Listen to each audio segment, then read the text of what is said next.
12ஆம் வகுப்பு கணிதம் அலகு 6 வெக்டர் இயற்கணிதத்தின் பயன்பாடுகள் பயிற்சி 6.9 இல் 7ஆம் கணக்கு பார்க்கலாம். x-1 சமம் y/2 சமம் z+1 என்ற கோடும் 2x-y+2z சமம் 2 என்ற தளமும் சந்திக்கும் புள்ளியை காண்க. மேலும் இக்கோட்டிற்கும் தளத்திற்கும் இடைப்பட்ட கோணத்தையும் காண்க என கேட்கப்பட்டுள்ளது. ஒரு தளம் வரையலாம்.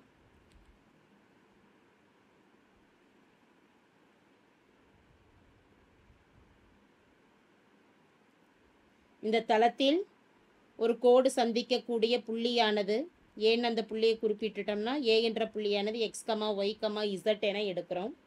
கொடுக்கப்பட்டிருக்கக்கூடிய தளத்தின் சமன்பாடானது 2x - y + 2z + 2ன்னு சமன்பாட்டில் இருக்குது. இடதுபுறம் வரப்போ -2 = 0ன்னு எடுத்துக்கலாம். இப்போ இந்த தளத்தின் சமன்பாட்டில் இந்த கோடானது சந்திக்கக்கூடிய புள்ளியை கணக்கிடுறோம் அப்படின்னா கோட்டின் சமன்பாட்டை ஏதாவது ஒரு திசையிலி மதிப்புக்கு முதல்ல சமப்படுத்திட்டு புள்ளிகள் கணக்கிடலாம்.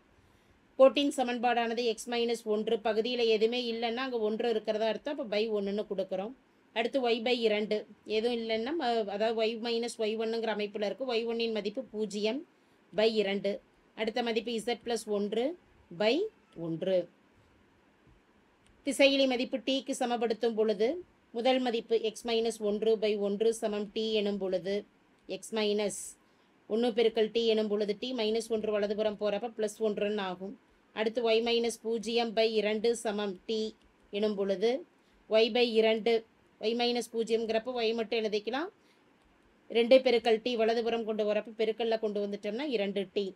z+1/1/t எனும் பொழுது z இன் மதிப்பு 1 பெருக்கல் tt +1 வலதுபுறம் போகிறப்ப -1 ஆகும். எனவே புள்ளி x, y, z என்பது t+1 2t t-1 ஆகும். புள்ளியை கொண்டு வந்து தளத்தின் சமன்பாட்டில் பிரதியிட்டுட்டோம். x, y, zக்கு பதிலாக பிரதியிடும் பொழுது திசையிலி மதிப்பு tயின் மதிப்பு என்னான்னு கணக்கிடலாம்.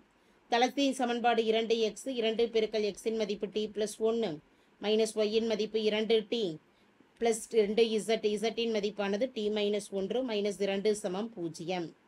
2 பெருக்கல் t 2t + 1 பெருக்கல் 2 2 -2t + 2t + × -2 -2 சமம் 0. +2t -2t 0 போக 2t + 2 -2 0 -2 சமம் 0 ஆகும். 2t = -2 வலதுபுறம் போகிறப்ப +2 ஆகும். t = 2/2 2 tயின் மதிப்பானது 1 ஆகும். tயின் மதிப்பு 1. tயின் மதிப்பை x, y, zங்கிற புள்ளியில் பிரதியிடலாம். எனவே x, y, z என்பது x என்பது 2t + 1 tக்கு 1 பிரதியிடும் பொழுது 1 + 1 2 பெருக்கல் 1 t - 1 1 - 1 1 + 1ன் மதிப்பு 2 2 மதிப்பு -1 ஆகும். t - 1 1 - 1 எனும் பொழுது 0. 2, 2, 0 என்பது வெட்டிக்கொள்ளும் புள்ளியாகும். நேர்கோடும் தளமும் சந்திக்கும் புள்ளியை எழுதிடலாம். therefore நேர்கோடும் தளமும் சந்திக்கும் புள்ளி என்ன? 2, 2, 0 ஆகும். இனி கோணம் கணக்கிடணும். ஒரு கோட்டிற்கும் தளத்திற்கும் இடைப்பட்ட கோணத்திற்கான நிபந்தனையை எழுதிடலாம். நேர்கோட்டிற்கும் தளத்திற்கும் இடைப்பட்ட கோணம்.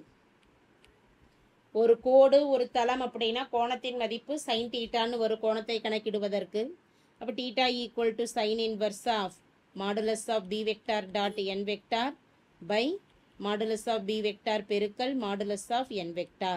modulus of b vector பெருக்கல் modulus of n vector. b vector என்பது நேர்கோட்டின் சமன்பாட்டில் அமைந்திருக்கக்கூடிய வெக்டார் மதிப்பை குறிப்பிடும்.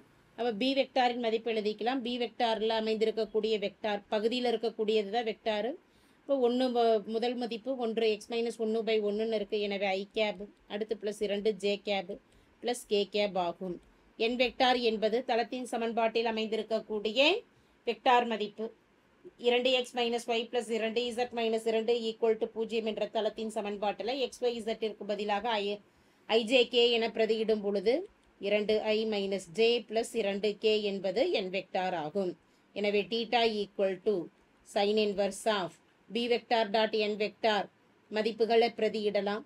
இப்போ b இன் மதிப்பு i plus 2j plus k dot n வெக்டாரின் மதிப்பு 2i minus j plus 2k. இது மட்டு மதிப்பில்லை. பகுதி மதிப்பு ரூட் ஆஃப், அதாவது மாடுலஸ் ஆஃப் பியின் மதிப்பு எனும் பொழுது ijkவின் கெழுக்களை வர்க்கப்படுத்திக்குவோம். 1 square plus 2 square plus 1 square பெருக்கல் அடுத்து n vector 2 square plus minus 1 square plus 2 square sine inverse of modulus of i பெருக்கல் i திசையிலி பெருக்கம் அப்படிங்கிறப்ப வெக்டாரோட ஐயோட ஐ ஜேவோட ஜே கேவோட கே உறுப்புகளை பெருக்கணும். முதல் மதிப்பு 1 பெருக்கல் 2 ப்ளஸ் 2 பெருக்கல் மைனஸ் 1 ப்ளஸ் 1 பெருக்கல் 2 ஆகும். பை டினாமினேட்டர் மதிப்பானது ரூட் ஆஃப் 1 ஸ்கொயர் மதிப்பு 1 ப்ளஸ் 2 ஸ்கொயர் 4 ப்ளஸ் 1 ஸ்கொயர் 1 பெருக்கல் 2 வர்க்கப்படுத்தும் பொழுது 4 மைனஸ் 1 பெருக்கல் மைனஸ் 1 ப்ளஸ் 1 2 பெருக்கல் 2 4. தீட்டா சைன் இன்வர்ஸ் என்பது மாடுலஸ் ஆஃப் 1 பெருக்கல் 2 2 ப்ளஸ் இன்டூ மைனஸ் மைனஸ் 2 1 பெருக்கல் 2 2 by root of 4 plus 1 5 5 plus 1 மதிப்பு 6.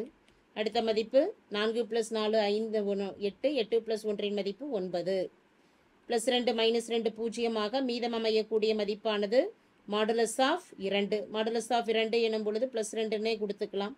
பகுதி மதிப்பில் 9 வர்க்கமூல மதிப்பு 3 ரூட் 6 அப்படியே எழுதிட்டோம்னா 3 ரூட் 6. எதுவுமே இங்கே வகுபடாது அப்படிங்கிறதுனால அப்படியே விட்டுறலாம். எனவே தேவையான கோண மதிப்பு தீட்டா என்பது சைன் இன்வர்ஸ் ஆஃப் 2/3 ரூட் 6 ஆகும். தேங்க்யூ.